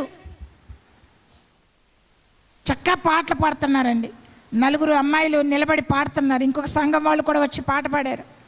మేము సోంపేట వెళ్ళాం కదా, సలోమి గారి వాళ్ళ చర్చి ఆమె, ఒక ఆమె ముక్కుకి ఇవన్నీ పెట్టుకొని, ముసలావిడ కదా, ఎంత బాగా పాట పాడిందో తెలీదు. ఆవిడ ముసలావిడ, ముక్కులకి ఇవన్నీ పెట్టుకొని ఉంది ఆవిడ, చదువు రాదు ఆవిడకి. 2-3 పాడారు సోంపేటలో మేము మీటింగ్ పెట్టినప్పుడు. చదువు రానటువంటి వాళ్ళు నేర్చుకొని, ఒక్కొక్కరికి దేవుడు, వాళ్ళకి చదువు రాదు కానీ చక్కటి కంఠస్వరం ఉన్నది దేవుడు ఇచ్చాడు. కొంతమందికి చదువు రాదు, పాటలు పాడటం రాదు, కానీ ప్రార్థన చేయటం బాగా వచ్చు. నాతో పాటు ఒక ఆమెను తీసుకొచ్చానండి నా కారులో వస్తా. కాళ్ళు లేవు ఆమెకి, కానీ 20 సంవత్సరాలు బట్టి మందిరంలో వస్తూ ఉంది. ఎవరు లేకపోయినా మందిరంలో ఉంటుంది, అందరి కోసం ప్రార్థన చేస్తూనే ఉంటుందండి. ఆమె ప్రార్థన సంఘం కోసం ప్రార్థన చేస్తాం. మందిరం ప్రతి ఆదివారం ఎవరు వచ్చినా రాపోయినా, శుక్రవారం కానీ ఆదివారం కాళ్ళు లేవు ఆమెకి, కానీ మందిరం అంతా ఆమె తుడుస్తూ వస్తుంది. నేను అనుకుంటాను చాలాసార్లు మా సంఘస్థులందరినీ తీర్పు తీరుస్తూ కావాలి, కాళ్ళు చేతులు ఉన్న వాళ్ళు పని చేయట్లేదు, కాళ్ళు లేని ఇవిడ ఇంత పని చేస్తుంది కదా అనుకుంటుంటా. ప్రియులారా, జ్ఞాపకం చేసుకోండి, ప్రభు వైపు చూడటం నేర్చుకోవాలి. నయోమిలో ఉన్న దేవుని చూసింది ఎవరు? రూతు. ఈ దేవుడు నాకు కావాలి అనుకుంది. ఈ దేవుడు నాకు, చాలామంది ఎంతమంది యేసు ప్రభు కావాలి అని నమ్ముకున్నారో నాకైతే తెలియదు, కానీ నేను మాత్రం యేసు ప్రభు నాకు కావాలి అని నమ్ముకున్నాను. నేను ఒక అన్య కుటుంబంలో వచ్చున్నాను. నా 28 సంవత్సరాల వయసు వచ్చే వరకు నాకు యేసు ప్రభు అంటే తెలియదు. ఈ బైబిల్ నా చేతికి వచ్చిన తర్వాత ఈ దేవుడు నాకు బాగా నచ్చాడు. ఈయన నాకు కావాలి అనుకున్నా నేను, కానీ ఈయన నన్ను అంగీకరిస్తారో అంగీకరించాలో నాకు తెలియట్లేదు. ఈ ఎప్పుడైతే అనుకుంటాం మొదలెట్టానో తక్కువ రోజుల్లో, ఒక 4-5 వారాల్లోనే హైదరాబాద్ వెళ్ళవలసిన పరిస్థితులు వచ్చాయి. అక్కడ చర్చికి వెళ్ళిన తర్వాత ఆ చర్చి సేవకులు అయ్యగారిని చూసి, ప్రసాదరావు గారిని చూసి, ఈయన ద్వారా అయితే నేను దేవుణ్ణితో మాట్లాడగలను, ఈయన ఎప్పటి నుంచో చాలా పెద్ద దైవజనులు కదా అనుకొని ఒక ఆదివారం నాడు వెళ్ళి ఆయన దగ్గరికి వెళ్ళి మాట్లాడడానికి వెళ్ళాను. ఆయన నా తల మీద చేయంగానే పెద్దగా ఏడవటం మొదలెట్టా. ఆయనకు అర్థం కాల, ఉన్నోళ్ళందరికి అర్థం కాలే ఏం జరిగిందో తెలియక నన్ను దగ్గర తీసుకుని, ఎందుకమ్మా ఏడుస్తున్నావు అంటే, ఒకటే అంటున్నా, నాకు యేసు ప్రభు కావాలండి, నాకు చెప్పండి, నన్ను అంగీకరించారో లేదో చెప్పండి, నాకు యేసు ప్రభు కావాలండి, నాకు యేసు ప్రభు కావాలండి. ప్రియులారా, జ్ఞాపకం చేసుకోండి, ఇప్పటికీ కూడా నాకు యేసు ప్రభు కావాలండి. అందుకోసమే ఆయన ఎంతకాలం భూమి మీద బ్రతికిస్తే అంతకాలం ఉంటాను, ఎప్పుడు తీసుకెళ్తే అప్పుడు వెళ్ళిపోతాను, ఉన్నంత వరకు ఏ రోజు ఎక్కడ ఏ పని చేయమంటే ఆ పని చేస్తాను. అది ఒక్కళ్ళ దగ్గరికైనా వెళ్తాను, అది ఎంతమంది దగ్గరికైనా వెళ్తాను, ఎంత దూరమైనా వెళ్తాను. నా జీవితం అంతా నా ప్రభు కోసమేనండి. ఎందుకు చెప్తున్నాను ఈ మాట అంటే, ఎవరైనా కానివ్వండి కాక ప్రభు కోసం మనం జీవించాలి. నీ జీవం ఏ పాటిది? కరోనా సమయంలో ఎంతమంది చనిపోయి ఉన్నారు కదా, నీ కళ్ళ ముందు ఎంతమంది చనిపోతూ ఉన్నారు కదా. ఈరోజు మనం బ్రతికున్నాం, రేపటి దినం మంద కాదు, రేపు ఏమవుతుందో తెలీదు. ఇందాక సిస్టర్ గారు చెప్తా ఉన్నారు కదా, సాక్ష్యంలో ఎంత భయంకరమైన పరిస్థితుల్లో మనం జీవిస్తూ ఉన్నాం. ఎటు నుంచి ఎప్పుడు నోవహు మొట్టమొదటి దేవుడు ఆదాము అవ్వల్ని సృజించినప్పుడు వాళ్ళ వయసుకి పరిమితి లేదండి. ఆ తర్వాత వాళ్ళు పాపం చేసిన తర్వాత దేవుడు ఒక దినంలోగా చచ్చిపోతారన్నాడు కదా. దినం అంటే దేవుని యొక్క దృష్టికి 1000 సంవత్సరాలు. 1000 సంవత్సరాల లోపల చనిపోతా వచ్చున్నారు. వాళ్ళలో అందరికన్నా ఎక్కువ బ్రతికింది ఎవరంటే మెతుషెల, తెలుసు కదా, 960 సంవత్సరాలు, 69 సంవత్సరాలు. మెతుషెల ఎక్కువగా బ్రతికాడు అందరికన్నా, అంటే 1000 సంవత్సరాల లోపులోనే. ఆ తర్వాత నోవహు జలప్రళయం తర్వాత ఆ వయసు అంతా పోయి ఎంతకు వచ్చింది? 120 సంవత్సరాలకు వచ్చింది. అది మోషే కాలానికి, దైవజనుడైన మోషే కీర్తనలో రాస్తా, మోషే కాలానికి వచ్చేసరికల్లా 70 సంవత్సరాలు, అధిక బలం ఉంటే 80 సంవత్సరాలు. మోషే కాలం పోయి కూడా చాలా సంవత్సరాలు అయిపోతుందండి. ఇప్పుడు మనిషికి వయస్సు అనేది లేదండి. చిన్న బిడ్డలు కడుపులో ఉన్న పిండం దగ్గర నుంచి ఎప్పుడు ఎటు నుంచి మరణం మన దగ్గరికి వస్తుందో తెలీదు. ఒక చిన్న దోమ కుట్టి డెంగ్యూ ఫీవర్ వచ్చి ప్లేట్లెట్లు పడిపోయి చనిపోయే వాళ్ళు ఎంతోమంది ఉంటారండి. మలేరియాతో చనిపోయే వాళ్ళు ఎంతోమంది ఉంటారు. యాక్సిడెంట్లతో ఎంతమంది చనిపోతూ వస్తున్నారు. మొన్న చూసాం కదా, కేరళలో వయనాడులో పడుకున్న వాళ్ళు పడుకున్నట్లే కొండ చర్యలు విరిగి పడిపోయి, బస్సులు లోయల్లో పడిపోయి. ప్రియులారా, సమయం లేదండి. ప్రభు రాకడ ముందు ప్రతి దేశంలో 3వ వంతు జనాభా చనిపోతారండి. యుద్ధం ప్రారంభమైంది కదా. ఒకవేళ అదే గనక ప్రపంచ యుద్ధంగా మారిపోతే, వాళ్ళు అణ్వాయుధాలతో గనక యుద్ధం చేసుకుంటే, ఒక మన దేశం మీదకి వచ్చేసి గాల్లో ఒక బాంబుని పేలిస్తే ఊపిరి పీల్చిన వాళ్ళని పీల్చినట్టే చచ్చిపోతామండి. సమీపంగా ఉంది ఇదంతా. ఎప్పుడైనా ఏ రోజైనా ప్రభు కొరకు నువ్వేమైనా చేయగలిగి ఉన్నావా? ఎప్పుడైనా ఆయన అడిగి ఉన్నావా, ప్రభా నేను నీ కోసం ఏమైనా ఉపయోగపడగలనా? నేను నీకోసం ఏమైనా చేయగలనా? నా దగ్గర ఏమైనా నువ్వు ఇచ్చావా? ఏదైనా తలాంత ఏమైనా ఇచ్చావా? సమయం లేదండి ప్రియులారా, జ్ఞాపకం చేసుకోండి. ఎందుకు చెప్తున్నానంటే పై పైన చూస్తే ఎంతసేపు చూసినా ప్రభు నీకు అర్థం కానే కారండి. ఆయన్ని తేరి చూడటం మొదలెట్టాలా. ఎట్లా చూడటం మొదలెట్టాలా? తేరి చూడటం. ఆయన ఎందుకు అంత త్యాగం చేశారు? ఎవరి కోసం అంత త్యాగం చేశారు? అసలు నిన్నెందుకు పిలుచుకున్నారు? నీ చుట్టాల్లో ఎంతోమంది దేవుడిని నమ్మలేదే? నీ ఇరుగు పొరుగు వాళ్ళలో ఎంతోమంది దేవుడిని నమ్మలేదే? నీ గ్రామంలో ఎంతోమంది దేవుడిని నమ్మలేదే? నేను అనుకుంటాను నా కులంలో, మాది కృష్ణా జిల్లా, మా కులంలో నేను ఒక్కదాన్ని తప్ప యేసు ప్రభుని నమ్మినోళ్ళు లేరు. నేను ఒక్కదాన్ని. ఇంకా నాతో పాటు మా బాబాయ్ గారు వాళ్ళు ఒక్క కుటుంబం ఉన్నారు. వాళ్ళు ఎలాగ నడుస్తున్నా నాకు తెలియదు, కానీ ఒక మధుబాబాయ్ అని వాళ్ళొక్క ఫ్యామిలీ, తర్వాత నేను ఒక్కదాన్ని.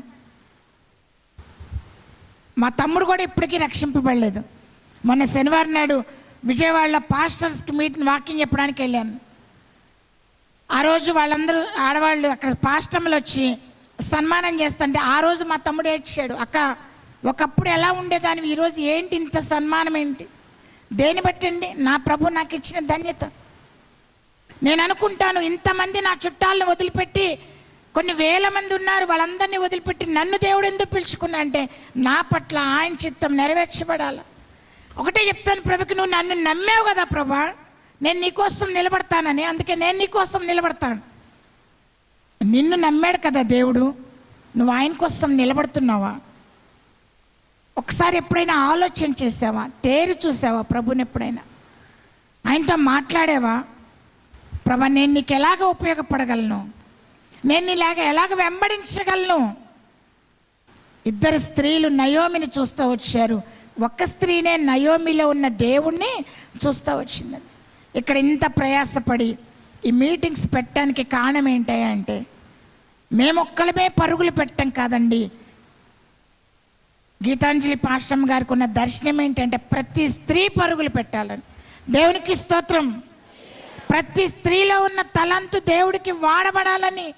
అందరూ మీటింగ్లకి రాలేకపోవచ్చు, కానీ మీ చుట్టుపక్కల దేవుడు మీకు సువార్త ప్రకటించే భారం ఇస్తే సువార్త ప్రకటించాలా, ప్రార్థన చేసే భారం ఇస్తే ప్రార్థన చేయాలా, మందిరంలో సేవకులకి సహకారులుగా ఉండే భారం ఇస్తే సహకారులుగా ఉండాలా. మీ చేత ఏమి పని జరగాల అది జరగాల. ప్రియులారా, జ్ఞాపకం చేసుకోండి. ఎందుకు చెప్తున్నాను ఈ మాట అంటే, ఒకవేళ దేవుణ్ణి సరిగ్గా చూడలేకపోతే, దైవజనుల్ని సరిగ్గా చూడలేకపోతే, ఒక్క స్త్రీ వెళ్ళిపోయింది కదా, చూడలేని స్త్రీ వెనక్కి వెళ్ళిపోయిందంట. అక్కడ రాయబడి ఉంటుంది, నయోమి అంటుంది రూతుతోటి, ఇదిగో నీ తోటి కోడలు ఎక్కడికి వెళ్ళిపోయిందంట? తన బంధువులే. చూడండి ఆ మాట చదువుదాం ఒకసారి.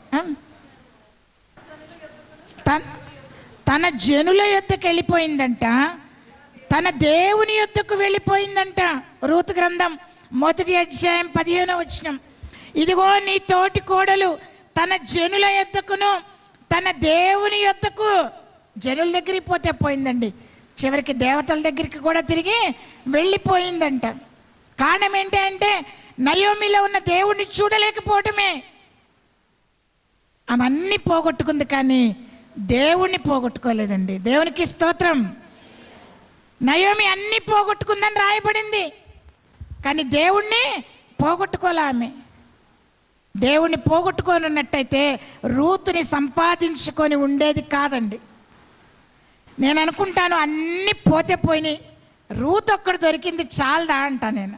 వజ్రం కదా, డైమండ్ దొరికింది కదా, సరిపోతుంది ఆమెకి, సరిపోయింది ఆమెకి, నయోమికి. ప్రియులారా, జ్ఞాపకం చేసుకోండి, బుద్ధి ఉండాలండి మనకి. ఏమి బుద్ధి ఉండాలా? దేవుని ఇంటిలోకి వచ్చిన తర్వాత ఎవరితో మాట్లాడుతున్నామో, ఏ మాట మాట్లాడుతున్నామో అది మనకి తెలియాలా. తెలియకుండా ఎవరితో పడితే వాళ్ళతో ఏ మాట పడితే ఆ మాట మాట్లాడితే, చెప్పకూడని విషయాలు చెప్తే అవ్వలాగా దేవుని ఇంటినే పోగొట్టుకుంటాం, బుద్ధి లేని వాళ్ళలాగా. రెండవదిగా, దేవుని ఎవరైతే అభిషేకింపబడ్డారో, ఎవరైతే ఏర్పరచబడ్డారో వాళ్ళ సహవాసాన్ని పోగొట్టుకోకూడదు. వాళ్ళతో కలిసి జీవించడాన్ని, వాళ్ళని వెంబడించడాన్ని పోగొట్టుకోకూడదండి. అలా పోగొట్టుకున్నటువంటి లోతు కుటుంబం దూరం అయిపోయింది, నాశనం అయిపోయింది. లోతు భార్య వెనక్కి తిరిగి చూసి ఉప్పు స్తంభం అయిపోయింది. పోగొట్టుకున్న వాటి వైపు, విడిచిపెట్టిన వాటి వైపు ఎప్పుడు కూడా తిరిగి చూడు. మన పరుగు పందెం ముందుండాలండి. నువ్వు పొందవలసిన కిరీటం ముందున్నది నీకు. నువ్వు ముందు యేసు ప్రభు నడుస్తూ ఉన్నారు. పైనున్న వాటిని వెతకాలి, ముందున్న యేసు ప్రభు వైపు చూస్తూ ముందుకు పరిగెత్తాలి. మనం వెనక్కి తిరిగి చూస్తే ఉప్పు స్తంభాలం అయిపోతాం, కానీ పెండ్లి కుమారుణ్ణి ఎదుర్కోలేమండి. అలాగే మూడవదిగా చూసుకున్నట్లయితే ఆయన్ని తేరి చూడటం మొదలెట్టాలి. నీ కొరకు ప్రాణం పెట్టిన దేవుడు, నిన్ను మాత్రమే ఏర్పరచుకున్నటువంటి దేవుడు, నిన్ను మాత్రమే పిలుచుకున్నటువంటి దేవుడు, నీ మీద తన ఉద్దేశం, తన చిత్తం ఏమయ్యిందో నువ్వు గ్రహించుకోవాలి అని అంటే ఆయన్ని తేరి చూడటం నేర్చుకోవాలి. ఒకవేళ అటువంటి బుద్ధి కనుక మనకి లేకపోతే ఏమైపోతామండి, మనం కూడా వెనక్కి వెళ్ళిపోతాం, మన దేవుళ్ళ దగ్గరికి వెళ్ళిపోతాం, దేవుని యొక్క సన్నిధి విడిచిపెట్టి వెళ్ళిపోతాం. ప్రియులారా, జ్ఞాపకం చేసుకోండి. అలాగే ఇంకొక స్త్రీని చూపిస్తానండి. ఎదుటి వాళ్ళ యొక్క అభిషేకాన్ని కూడా మనము గుర్తించగలగాలండి. చూడండి, ఒక మాట ఉంటుంది, 2 సమూయేలు గ్రంథం 6వ అధ్యాయము 16వ వచనంలో ఒక స్త్రీ ఉంటుంది. చూడండి ఒకసారి అక్కడ. 2 సమూయేలు గ్రంథం 6వ అధ్యాయము 16వ వచనం చదవండి అమ్మ, ఎవరైనా ఒకరు.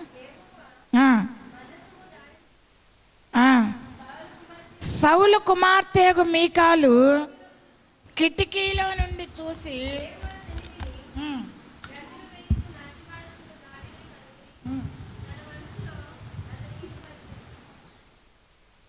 చాలమ్మా. సౌలు కుమార్తె అయినటువంటి మీకాలు ఎవరిని చూసి హీనంగా అనుకుంటుంది మనసులో?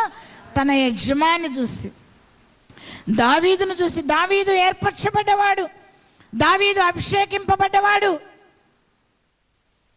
ఈమె మరలా దావీదు దగ్గరికి తీసుకురాబడిందండి మీకాలు.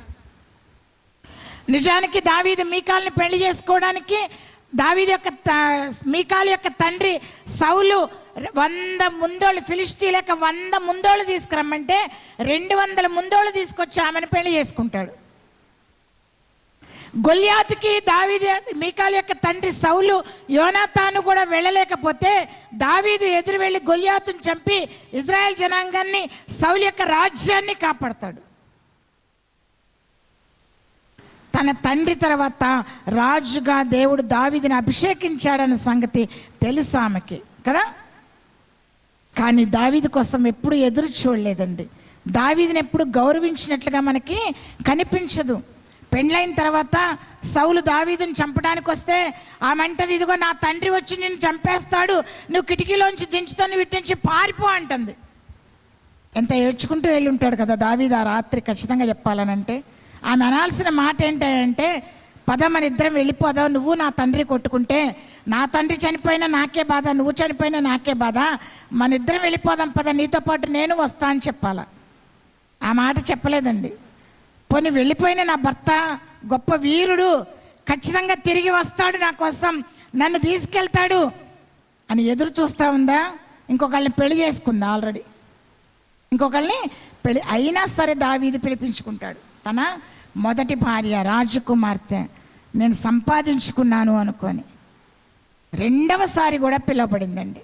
అయినప్పటికీ కూడా మనసులో ఏమనుకుంటుందంట? హీనంగా అనుకుంటుందంట దావీదుని చూసి. ప్రియులారా, జ్ఞాపకం చేసుకుని ఇందాక పాశ్రం గారు చెప్పినట్లుగా మన దేవుడు సమస్తము ఇవ్వగల సమర్థుడు. ఆయన నువ్వు ఏదడిగితే అది ఇచ్చే సమర్థుడు. ఒక్కవేళ, భలే ఉంది కదా ఆ మాట, ఒక్కవేళ ఇవ్వకపోయినా పర్వాలేదు, ఆయనే నాకు కావాలనుకోవాలి. ఆయన ఇస్తే ఇచ్చాడు, ఇస్తే నేను ఏదైనా ఒక మాట అంటానండి, ఇస్తే 100 స్తోత్రాలు, ఇవ్వకపోతే 1000 స్తోత్రాలు. ప్రభా నేను ఇది అడుగుతున్నాను, నువ్వు ఇచ్చావా 100 స్తోత్రాలు, ఇవ్వకపోయావా 1000 స్తోత్రాలు, నీ ఇష్టం నాయన, నాకు ఇది అవసరము. అవసరమైతే ఏదైనా అడగొచ్చాను. నేను శ్రీకాకుళం వచ్చినప్పుడు ఎటు వెళ్ళాలన్నా నాకు కారు అవసరం అనిపించింది. ఎందుకంటే నేను ఉండేది అప్పుడు చాలా లూప్ లైన్, అంతా పల్లెటూళ్ళకి వెళ్ళి రావాలని అంటే ప్రొటెక్షన్ ఉంటుంది. ఎప్పుడో నేర్చుకున్నా హైదరాబాద్లో ఉన్నప్పుడు కార్ డ్రైవింగ్. కానీ నేను అడగల, దేవుడు నాకు అడగకుండానే అప్పుడు ఒక వ్యాన్ ఇచ్చాడు. డ్రైవింగ్ రాదు. నేను అడిగా, ప్రభు వ్యాన్ ఇచ్చావు, డ్రైవింగ్ రావాలి కదా, ఎవరి మీద ఆధారపడ్డా ఆ డ్రైవర్ మోసం చేస్తున్నాడు, నేనే డ్రైవింగ్ చేసుకుంటా, నాకు ఇవ్వు నాయన డ్రైవింగ్. 20 సంవత్సరాలు బట్టి నా కారు నేనే డ్రైవింగ్ చేసుకుంటున్నానండి. అవసరం, నాకు అవసరమైతే దేవుడు ఏదైనా ఇస్తాడండి. ఒకవేళ ఇవ్వకపోయినా ఆయన నిజమైన దేవుడే. ఒకవేళ ఇవ్వలేదు అని నువ్వు విసిగిపోతే, ఇవ్వలేదని నువ్వు ఆత్మహత్య చేసుకుంటే, ఆత్మహత్య చేసుకున్న వాళ్ళు నరకానికి వెళ్తారండి. ఏ పరిస్థితుల్లో ఎంత కష్టమైన, ఎంత బాధైనా ఎదురు చూడు, నీ దేవుడు నీ దగ్గరికి నడిచి వచ్చే సమయం అనేది ఒకటి ఉంటుంది. 38 సంవత్సరాలు బేతస్తా కోనేరు దగ్గర ఒక వ్యక్తి వ్యాధితోటి పడి ఉన్నాడంట. ఒక్కరోజు 2 రోజులు 38 సంవత్సరాలు. ఒక దినం వచ్చింది, యేసుప్రభు వారే నడుచుకుంటూ వచ్చారు. నువ్వు స్వస్థపడగోరుచున్నావా అని అడిగి మరీ స్వస్థపరిచారు.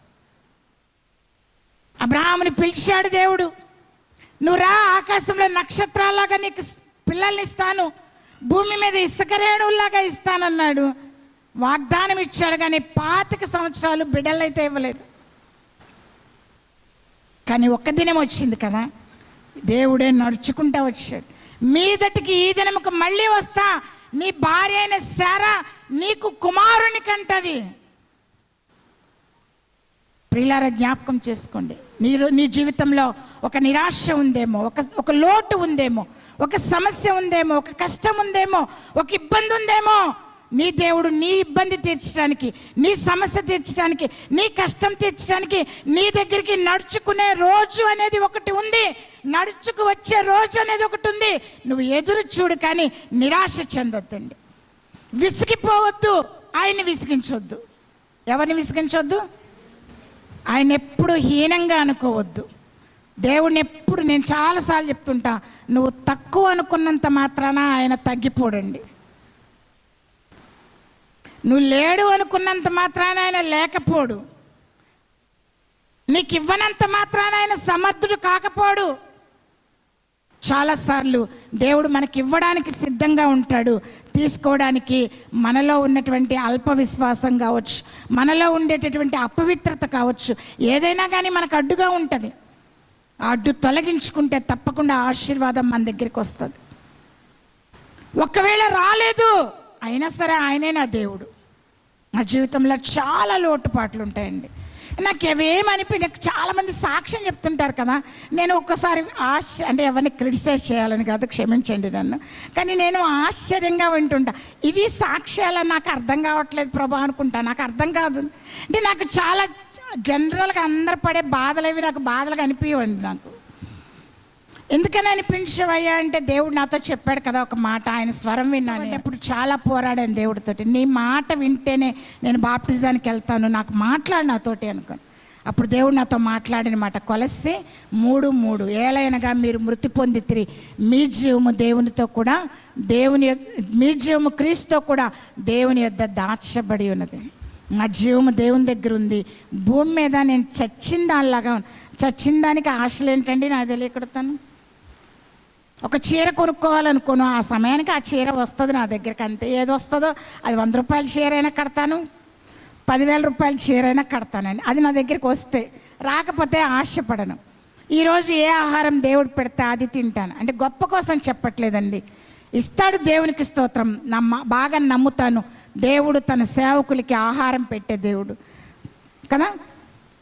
ఏలియాకి కాకులతో ఆహారం పంపించాడు దేవుడు, అది తిన్న తర్వాత విధవరాలకు ఆజ్ఞాపించాడు ఆహారం పెట్టడానికి, అది కూడా తిన్న తర్వాత తన దూతతోటి నిప్పుల మీద కాల్చిన అప్పాని పంపాడంట దేవుడు.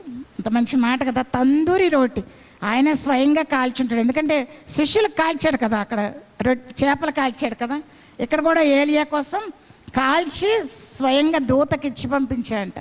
మళ్ళీ తినంగానే గొంతు పట్టుద్ది కదా, నీళ్ళ బుడ్డి ఇచ్చి మరీ పంపి.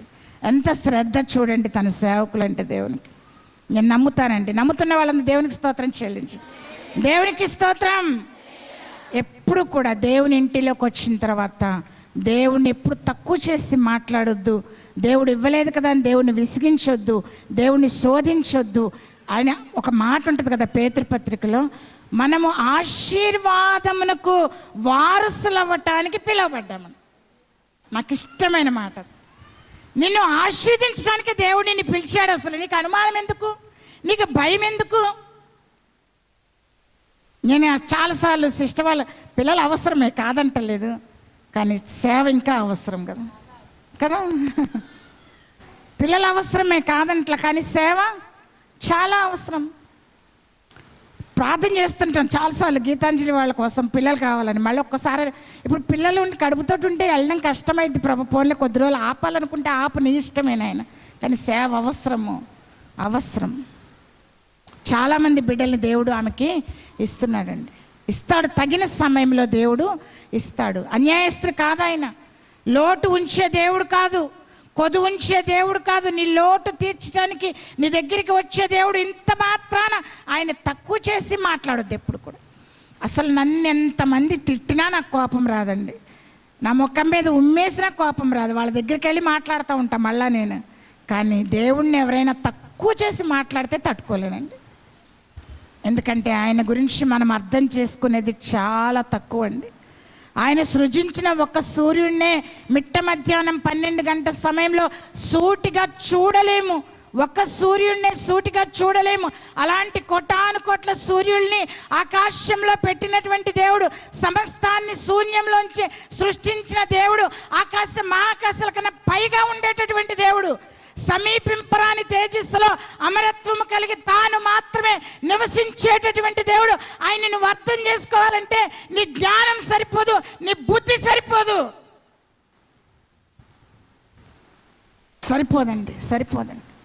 ఆయన పాదముల మీద పట్టం, తగ్గించుకోవటం. మీకాలు అర్థం చేసుకోలేక హీనపరిచి ఆశీర్వాదాన్ని పోగొట్టుకుందండి. ఆమె కుమారుడు కదా, రాజు అవ్వాల్సింది, వంశంలో ఉండాల్సింది. ఒక పన్నికి మాలిన స్త్రీకి పుట్టిన కొడుకు దేవుడు ఆ స్థానం ఇచ్చాడు. వ్యతిరేకమైన మార్గంలో వచ్చిన బెత్షెబా కుమారుడు ఆ స్థానాన్ని సంపాదించుకున్నాడు, సొలొమోన్. అర్థమవుతుందా చెప్తున్నటువంటి? బుద్ధి ఉండాలండి మనకి. ఏముండాలా? బుద్ధి ఉండాలా. బుద్ధి లేకపోతే మీకాలులాగా ఏమైపోతాము? ఆశీర్వాదాన్ని పోగొట్టుకుంటాం ప్రియులారా, బుద్ధి లేకపోతే. చివరిదిగా మనకు కనిపిస్తుంది అపోస్తుల కార్యములు 5వ అధ్యాయంలో 2 భార్యాభర్తలు ఉన్నారు కదా, అందులో అననీయ సప్పీరా. ఒక చిన్న అబద్ధమే చాలాసార్లు పాపులైనటువంటి వాళ్ళతో ఏకీభవించి వాళ్ళతో పాటు నశించిపోతామండి. ఎవరితో పడితే వాళ్ళతో ఏకీభవించకండి. ప్రభున్న వ్యభిచారులతో మీకేం పని? వ్యభిచారులతో ఎందుకు సాంగత్యం చేస్తున్నారు? ఆ మాట మాట్లాడతారు, మీకేం పని? చూడండి, ఆ మాట చూపించి ముగిస్తాను. ఎక్కడ ఉంటుంది? కీర్తన కదా, 50వ కీర్తన అనుకుంటా. 50వ కీర్తన 16వ వచనం. భక్తిహీనులతో దేవుడు ఇట్లు సెలవిచ్చుచున్నాడు, నా కట్టడలు వివరించుటకు నీకేమి పని? నా నిబంధన నీ నోట వచించదవేమి? దిద్దుబాటు నీకు అసహ్యము కదా. నీవు నా మాటలను నీ వెనుకకు త్రోసివేసెదవు. నీవు దొంగను చూచినప్పుడు వానితో ఏకీభవించదవు. వ్యభిచారులతో నీవు సాంగత్యము చేసేదవు. కీడు చేయవల్ల నీవు నోరు తెరుచుచున్నావు. నీ నాలుక కపటము కల్పించుచున్నది. నీవు కూర్చుండి నీ సహోదరుని మీద కొండెములు చెప్పుచున్నావు. నీ తల్లి కుమారుని మీద అపనిందలు వేయుచున్నావు. దిద్దుబాటు మనకు అసహ్యం కదా. వ్యభిచారులతో సాంగత్యం చేస్తాం కదా, పాపం చేసేటటువంటి వాళ్ళతో ఏకీభవిస్తాం కదా, దొంగలతో ఏకీభవిస్తాం కదా, కూర్చొని అబద్ధాలు ఆడతాం కదా, అబద్ధాలు ఆడే వాళ్ళతోటి సపోర్ట్ చేస్తాం కదా. వాళ్ళు నశిస్తారు, వాళ్ళతో పాటు మనం కూడా నశిస్తామండి. బుద్ధి ఉండాలండి, ఎవరితో ఏకీభవించాలి. సప్పీరా ఒక చిన్న విషయంలో భర్తతో ఏకీభవించి అతను చనిపోయాడు, అతనితో పాటు పేతురు గారు అంటున్నారు, ఇదిగో నీ పెనిమిటిని పాతి పెట్టిన వాళ్ళ పాదములు గుమ్మం దగ్గరే ఉన్న వాళ్ళు నిన్ను కూడా పోయి పాతి పెడతారు. నీకన్నా ముందు నువ్వు ఎవరితో ఏకీభవించావు వాళ్ళు ఎట్లాగో పోతారు, వాళ్ళతో పాటు నువ్వు కూడా పోతావు. ప్రియులారా, జ్ఞాపకం చేసుకోండి. ఏముండాలి మనకి? బుద్ధి ఉండాలి. బుద్ధి లేకపోతే అవలాగా దేవుని ఇంటినే పోగొట్టుకుంటామండి. బుద్ధి లేకపోతే ఎవరామే లోతు భార్యలాగా ఉప్పు స్తంభాలం అయిపోతామండి. బుద్ధి లేకపోతే ఇంకా ఎవరు ఓర్పలాగా తిరిగి వెళ్ళిపోతామండి. బుద్ధి లేకపోతే మీకాలులాగా ఆశీర్వాదాన్ని పోగొట్టుకుంటామండి. బుద్ధి లేకపోతే ఎవరితో ఏకీభిస్తున్నా వాళ్ళతో పాటు కలిసి నశించిపోతామండి. బుద్ధి ఉండాలా, మన సిద్ధంలో ఏముండాలా? బుద్ధి ఉండాలి. చాలా, అందుకే ఒక్క మాట చూపించేసి ఈ యొక్క సమయాన్ని ముగిస్తాను. చూడండి, బుద్ధి ఉండాలి. ఏమి బుద్ధి ఉండాలి? ఒకటే మాట 119వ కీర్తనలో ఉంటుంది. చూడండి ఒకసారి, 119వ కీర్తన 34వ వచనం మనం ప్రార్థన చేసుకుంటూ ఉండాలండి దేవుని యొక్క సన్నిధిలో. 119వ కీర్తన, నీ ధర్మశాస్త్రమును అనుసరించుటకు నాకు బుద్ధి దయచేయము. ప్రియులారా, జ్ఞాపకం చేసుకోండి, మనకి బుద్ధి రావటం కోసమే. ఎందుకు రాసి పెట్టారంటే ఈ మాటలన్నీ కూడా దేవుడు బుద్ధి రావటానికి, జ్ఞానం రావటానికి కదా. బుద్ధి రావటానికి జ్ఞానం బుద్ధి కావాలి మనకి. ఎక్కడుంది బుద్ధి? మనకి దేవుని యొక్క వాక్యంలో ఉంది. అందుకే ఆ వాక్యానుసారం నడుచుకోవటానికి నాకు బుద్ధి దయచేయ్యా. ఇంకో మాట అని అంటున్నాడు కదా, నీ ఆజ్ఞలు నేర్చుకున్నట్లు 73వ వచనంలో, నీ చేతులు నన్ను నిర్మించి నాకు రూపు ఏర్పరచును, నేను నీ ఆజ్ఞలను నేర్చుకున్నట్లు నాకు బుద్ధి దయచేయము. ధర్మశాస్త్రం అనుసరించడానికి బుద్ధి కావాలి, ఆజ్ఞలు నేర్చుకోవడానికి బుద్ధి కావాలండి. బుద్ధి కలిగినటువంటి కన్యకలే ప్రభుతో పాటు పెండ్లి కుమారుడు వచ్చినప్పుడు ఎత్తబడతారండి. వాక్యం ఎవరి దగ్గర ఉంటుందో వాళ్ళు మాత్రమే ఎత్తబడతారు. వాక్యానుసారంగా ఎవరైతే భయభక్తులు కలిగి ఉంటారో వాళ్ళు మాత్రమే ఆ పెండ్లి కుమారునితో ఎత్తబడతారండి. అట్టి కృప ఈ మాటలు విన్న మనందరికీ ప్రభు అనుగ్రహించునుగాక. ఆమేన్. ప్రార్థన చేసుకుందామండి. దయచేసి ప్రతి ఒక్కరు కూడా వాక్యం అర్థమైనటువంటి వాళ్ళు, నిజమే నాయన, నాకు బుద్ధి కావాలి ప్రభా నాయన. అనేక సార్లు నిన్ను విసిగిస్తూ ఉన్నాను, అనేక సార్లు నిన్ను శోధిస్తూ ఉన్నాను, నీవు ఇవ్వలేదని శోధిస్తూ ఉన్నానయ్యా. ఎవరితో మాట్లాడాలో తెలియక ఇష్టం వచ్చినట్లుగా మాట్లాడుతూ వస్తున్నానయ్యా. దొంగలతో ఏకీభవిస్తూ ఉన్నానయ్యా. వెనక్కి వెళ్ళే పరిస్థితిలో ఉన్నానయ్యా. నిన్ను తేరి చూడలేకపోతూ వస్తున్నాను నాయన. దయచేసి నన్ను క్షమించండి ప్రభా. నాకు బుద్ధి కావాలి నాయన. మీరు త్వరలో రానయ్యున్నారు ప్రభా. పెండ్లి కుమారుడు త్వరలో రానయ్యున్నారు. ఆయన వచ్చినప్పుడు బుద్ధి కలిగినటువంటి కన్యకలు మాత్రమే ఆయన ఎదుర్కోవడానికి వెళ్ళిపోతారండి. బుద్ధి లేనటువంటి వాళ్ళు విడిచిపెట్టబడతారు. ప్రియులారా, జ్ఞాపకం చేసుకోండి. నిజంగా దేవుడు నీతో మాట్లాడినాడు అని అనిపిస్తే గనక నువ్వు ప్రార్థన చేసుకోమ్మా. ఎవరైనా దేవుడు నాతో మాట్లాడి ఉన్నాడు, నాకు బుద్ధి కావాలి, నాకు జ్ఞానం కావాలి, ఇది మొదలుకొని నేను దేవుని యొక్క మాట వింటాను, దేవుని శోధించను అని మీకు అనిపిస్తే గనక మీ చేయి పైకెత్తి చూపించండి. దేవుని యొక్క సేవకులు మీ కొరకు ప్రార్థన చేస్తూ ఉంటారు. దేవుడు నాతో మాట్లాడి ఉన్నాడని అనిపిస్తే మీరు చేయి పైకెత్తి చూపించండి. దేవుడు మీతో మాట్లాడి ఉన్నాడు అనిపిస్తే మీరు మీ చేయి పైకెత్తండి. దేవుని యొక్క సేవకులు మీ కొరకు ప్రార్థన చేస్తారు. ప్రతి ఒక్కరు కూడా ప్రభు రాకడలో ఉండాలి అనేది దేవుని యొక్క ఉద్దేశమై ఉంది. ప్రియమైన సహోదరి, దేవుడు నేను దీవించునుగాక. స్తోత్రాలు ప్రభా. ఆశ్చర్యకరుడానికి వేలాది వందనాలు, స్తుతులు, స్తోత్రాలు చెల్లిస్తున్నామయ్యా. అవును ప్రభా తండ్రి, ఈరోజు ప్రభా తండ్రి మాతో మాట్లాడిన విధానాన్ని బట్టి నీకు వందనాలయ్యా. ప్రభా, బుద్ధి లేని వారిగా కాకుండా ప్రభా, బుద్ధి కలిగిన కన్యకల వలె మేము జీవించడానికి మాకు సహాయము దయచేయి ప్రభా. అవును ప్రభా, ఎలాగ ఉండకూడదో ఎంతోమంది స్త్రీల జీవితం ద్వారా మాకు చూపించావయ్యా. అవును ప్రభా, అటువంటి దౌర్భాగ్యమైన పరిస్థితి మాకు రాకుండా ప్రభా, బుద్ధిహీనతగా మేము ప్రవర్తించకుండా అయ్యా, నీ పై భక్తుల్లో ప్రభా, నీ కట్టడలను బట్టి మేము జీవించే కృపను మాకు దయచేయమని అడుగుతున్నాం తండ్రి. ప్రభు, నీ కొరకు మేము వెలిగించబడే వారముగా ప్రభా, మా దీపాలని వెలిగించే వారంగా మేము ఉండడానికి ప్రభా తండ్రి, బుద్ధి కలిగి ఉండడానికి ప్రభా మాకు సహాయము దయచేయమని అడుగుతున్నామయ్యా. నీ చిత్తాన్ని మా జీవితంలో జరిగించి ప్రభా తండ్రి, నీ కొరకు మండిస్తూ ప్రభా తండ్రి, అనేక మందిని మండించే వారిగా మేము ఉండడానికి మాకు సహాయము దయచేయమని అడుగుతున్నాం ప్రభా. మా కుటుంబాల్లో ప్రభా జ్యోతిని వెలిగించేవారుగా, మా సంఘాల్లో ప్రభా వెలుగుని చూపించేవారుగా ప్రభా తండ్రి మేము ఉండడానికి మాకు సహాయము దయచేయండి, మమ్మల్ని నడిపించండి అయ్యా. అవును ప్రభా, ఈ రోజంతా మాతో అనేకమైన విషయాలు మాట్లాడావయ్యా ప్రభా తండ్రి. నువ్వు కృపలో భద్రపరచమని నడిపించమని యేసయ్య పరిశుద్ధ నామంలో అడిగి వేడుకుంటున్నాం తండ్రి. ఆమేన్, ఆమేన్.